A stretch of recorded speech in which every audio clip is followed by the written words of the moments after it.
I guess I got to tell you guys the truth why I'm up here. I'm divorced, and it seems like yesterday I was packing up my little Nissan Sentra with 2 trash bags and a painting I really liked. And I was in the garage, and I looked at Lulu, and I said, look, sweetie, I don't know. It might take a year. It might take 3 years. It might take 6 years. I'm going to get a job, and I'm going to send you and the kids some money and take care of you. And she looked at me, and she said, you're freaking funny. You should be a comedian. I decided to come up here. My dad was a professional runner. You know, most kids grew up with their first words being dada, mama, nana. No, my first words were Heineken, Budweiser, Grove. Grove is the moonshine. My dad was a moonshine runner. To this day, he still does that. So I grew up like that, man. It was like, well, you guys have like vodka and Hennessy and all that. We had something called Grove. It's moonshine, and you can light it. How you relate to that is if, like, you watch the NASCAR racing, at 100 miles an hour, they use a high octane. Well, Grove does the same thing. So you take that shot, you're awake all day. You know, it's not like your Chardonnay or your white wine, mimosa you had today in L.A. It puts hair on your chest. And once in a while, it gives you that I'll break your back tonight kind of power, too, you know? Yeah, there we go. We get this party started. And then you think he's out 3 days later after New Year's. They say, get him some Grove.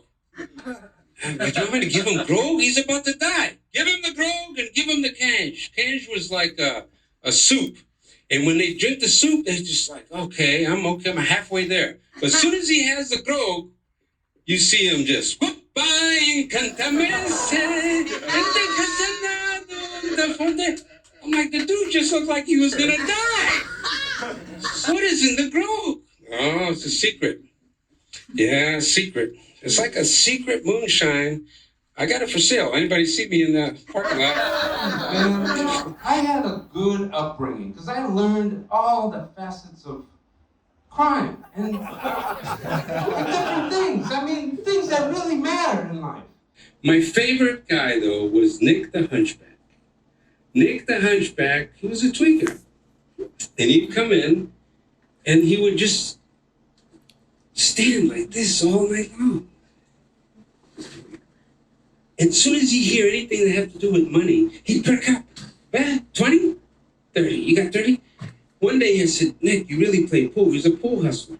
So he sat and he goes, can you show me, Nick, how to play pool? He goes, yeah, but go get $20 from your dad. I said, okay, I go get $20 from my dad. I come back. He says, put it on the counter. I'm going to teach you 3 shots. When he hit those balls, they all went in the hole except for the 8 ball. It glided over to the corner, and it just sat there. And then I look at him, and he goes, and he blew it in. And all of a sudden, I see his hand reach over, and he gets $20 in his pocket. I said, Nick, I didn't learn anything. See, you learn. If the 8 ball goes spin on a break, you lose. And so one day, I'm learning all of these things, and like the age of 13, my dad knocks on my bed and said, hey, you've been living rent-free. You need to go work. I said, I'm 13. He says, I want you to go down to the warehouse and see Louie. Louie. So he writes Louie on a piece of paper, and he's got his initials. So I go down to the warehouse, and I'm thinking, okay, I'm going to sweep. I'm going to do something like that. And I get there's a fucking fish warehouse. And I go, wait, I'm in a fish warehouse. And the guy said, oh, we were going to put you on a fishing pole, but we're going to put you on the line. I'm like 13 years old. So all of a sudden I look up and it's a red light and a conveyor belt.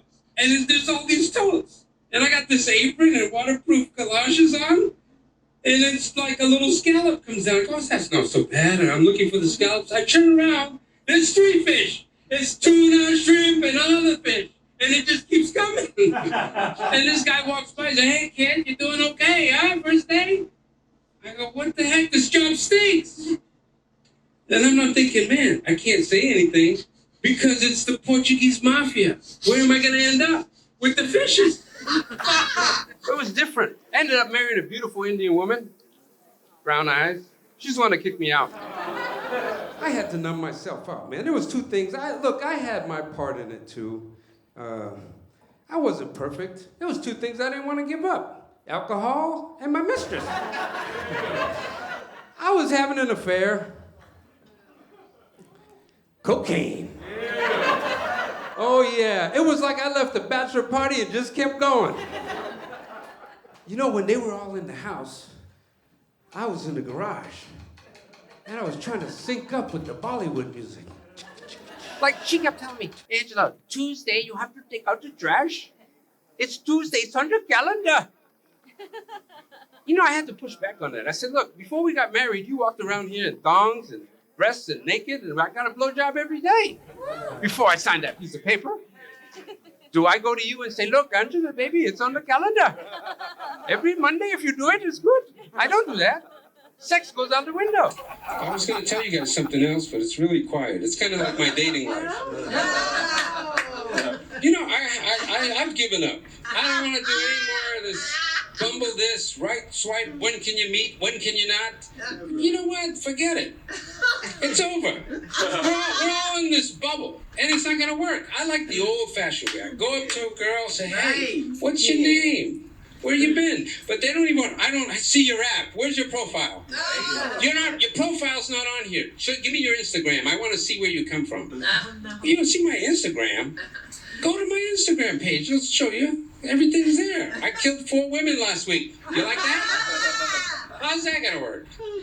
No, I think it's gonna be good. We're all gonna come back. You know, COVID's coming back, but I feel really weird. And this is the truth. I'm driving and I see somebody at a light and they're still got like 4 masks on and they got their gloves on and they got an Arizona plate and they're just looking around the corner like, where's COVID? I know it's coming around the corner. COVID's here. And then they zoom through the light. It's like, they're literally getting away. I don't know, man. The world's crazy, but I'm glad I'm here. Thanks for having me.